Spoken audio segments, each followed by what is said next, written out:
A paz do Senhor Jesus esteja com todos. Bem, hoje é o nosso 116º dia da nossa leitura anual da Bíblia. E hoje eu gostaria de fazer um comentário rápido dos capítulos 22 e 23 do segundo livro dos Reis. Está encerrando agora, nesses últimos capítulos do segundo livro dos Reis, a história de Judá. Como eu gosto muito de enfatizar, Israel já não existe mais e agora Judá está debaixo de um juízo por causa dos pecados, das idolatrias dos outros reis, principalmente do rei Manassés, que foi um rei terrível para Judá, e do seu filho Amon, o rei Amon, né? Então, três coisas que Deus declarava que amava. Ele declarava que amava Jerusalém, ele amava o templo, ele amava os descendentes de Davi. E essas três coisas serão destruídas, mas não nesse reinado agora de Josias, porque o capítulo 22, ele começa dizendo que Josias, ele começa a reinar com 8 anos. Lógico que uma criança não consegue reinar. Ele tinha os seus auxiliares, os sacerdotes, sumos sacerdotes, tinha toda uma estrutura que reinava e ele naturalmente iria aprendendo até ter condições de tomar suas próprias decisões na fase adulta. Então ele começa a reinar com 8 anos de idade. E aí ele manda fazer alguns concertos no templo. E nesses concertos ele chega pro escrivão e fala assim: Safã vai lá e fala para Ilquias: pega o dinheiro que vocês estão arrecadando e dê na mão dos construtores, eles precisam pagar os trabalhadores, né, para que haja os concertos no templo. Os marceneiros, carpinteiros, enfim, tem que pagar tudo. E eles são honestos, pode dar dinheiro na mão deles que eles vão comprar o material e fazer o pagamento. Esse era a conversa para que o templo fosse consertado. Nesse concerto, quando Safã chega no templo, Ilquias, que é o sumo sacerdote, encontra um livro, o livro da lei. E esse livro está escrito tudo o que iria acontecer nos próximos reinados, né? Tudo o que aconteceu, inclusive, no reinado do seu bisavô Ezequias, que Deus haveria de destruir Jerusalém, haveria de destruir a casa de Davi, destruir no sentido de encerrar o reinado, e haveria de destruir também o templo. Então, o templo, Jerusalém, e encerrar ali o reinado de Davi na questão física. Quando o sumo sacerdote leu isso para Safã pega o livro e vai ler para o rei Josias. O rei Josias fica desesperado, fica com o coração muito entristecido, vai orar e pedir arrependimento, fala com os sacerdotes, vai lá e procura a profetisa Hulda. A profetisa Hulda fala: olha, vai acontecer todas essas coisas mesmo. Por quê? Porque houve uma profanação do templo. Manassés, que era o avô, e Amon, que era o pai de Josias, fez um monte de coisa errada. E aí então ele vai fazer uma reforma no templo. Ele vai fazer isso. Então vamos fazer aqui. Há uma palavra escrita aqui no livro que Jerusalém seria destruído e acabaria da mesma forma que acabou Israel. Israel e Samaria foram destruídos pelos assírios. Então agora, da mesma forma, havia uma palavra profética de que Judá seria levado como escravo para a Babilônia. O templo seria destruído, Jerusalém seria destruída e os descendentes de Davi já não reinariam mais em Judá. Não é? Tudo que Deus amava, Deus agora se encerra por causa do pecado, porque era muita idolatria. E por isso que o rei o rei Josias vai fazer toda uma reforma no templo. Aí ele começa destruindo todos os postes ídolos que estão no templo. Lá no templo, para vocês terem uma ideia, sacrificava-se crianças. Lá no templo, as coisas mais absurdas, havia um cômodo lá para prostituição masculina.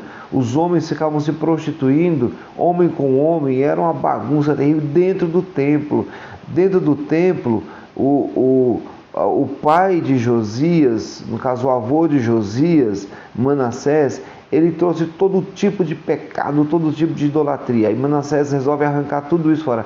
Até os ídolos que Salomão é o construtor do templo, gente. Ele se desviou, se casando com outras mulheres e colocou vários deuses dentro do templo. Os outros reis, até hoje, ninguém tinha conseguido fazer isso. E Josias vai lá e faz um limpa, vai nas cidades, ele vai num local aonde havia sido profetizado, lá na época de Jeroboão ainda, que aquele altar seria rachado, porque naquele altar se queimaria os ossos dos reis e das pessoas ímpias, né, dos reis ímpios, e assim foi feito. Ele queimou, Josias fez um limpa, até aquele profeta velho e o profeta novo. Lembra da história que o leão comeu o profeta, matou o profeta novo, e aí ele pega, enterra, e o profeta velho fala assim: eu quero ser enterrado ao lado desse profeta que era de Deus. Então tinha lá aquele profeta novo e o profeta velho, e aí Josias fala: não mexe nessas ossadas aqui não, deixa eles aí. Enfim, Josias vai trazer todo um avivamento para o povo de Judá, e ele vai chamar todo mundo para que possa participar desse movimento. Dentro do templo haviam sacerdotes ímpios que não eram consagrados a Deus, sacerdotes que eram sacerdotes dos outros deuses, né? Falou: tira todo mundo, faz um limpa. Ninguém é para ficar dessa forma. Por isso que ele destrói todos os altares pagãos. Por isso que ele vai restabelecer a Páscoa. A Páscoa já tinha muitos anos, desde a época dos juízes, que não se celebrava a Páscoa. E aí ele falou assim: nós vamos celebrar a Páscoa da forma como é para ser celebrada. E aí acontece que Josias faz todo esse limpa. Só que Josias ele comete um erro de querer entrar numa guerra contra o rei do Egito. Ele não tinha que ter entrado na guerra. Ele vai para a guerra e na guerra ele morre. E quem assume o lugar de Josias é o seu filho. Josias tem 2 filhos. Tem um chamado Jeoaquim e tem um outro filho chamado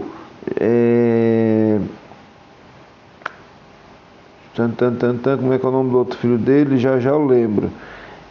Jeoaquim, ele a princípio ele não assume o lugar do pai. O outro filho que vai assumir o lugar do pai, que eu não anotei aqui, daqui a pouco eu lembro aqui, vai assumir o lugar do pai. Só que quando o rei Neco invade, aí na realidade não, quem vai invadir é o rei da Babilônia, e aí vai mudar o nome do rei Jeoaquim e vai colocar o nome de Eliaquim. Eliaquim é o filho de Josias. E aí quando Jerusalém é invadida, Eliaquim é mudado de nome para Jeoaquim, tá? Só para que a gente possa entender. E aí Jeoaquim fica sendo então o que está comandando Jerusalém debaixo da autoridade de Faraó, né? O Faraó Neco. E aí, lembrei agora, o outro nome é Jeoacás, está aqui, Jeoacás, que é filho de Josias, que ficou no lugar de Josias. E aí o Jeoacás, aí vai entrar o outro filho Eliaquim, que muda para Jeoaquim. Compreendeu ou não compreendeu? Eu me confundi aqui com os nomes, porque são bastante nomes. Então, mas no geral, gente, Josias ele morre sendo assim um homem muito abençoado. Ele só vacilou porque ele entrou numa guerra que não era dele. E a partir daí agora, então o faraó já começa a dominar a parte de Jerusalém, é faraó mesmo, lá do Egito. Logo, logo vai vir Nabucodonosor, que é o rei da Babilônia, e vai dominar tudo. Mas a princípio é o faraó mesmo, tá? E é isso, então foi um reinado de muito abençoado, porque ele trouxe esse avivamento para Jerusalém, tá bom? Leiam o texto, qualquer dúvida você pode perguntar, mas eu me empolgo com esses detalhes aqui, que é muita coisa, sabe? É bastante coisa, mas tem muita coisa rica, coisas abençoadas, né? Então é isso. Que Deus te abençoe e tenha uma excelente leitura.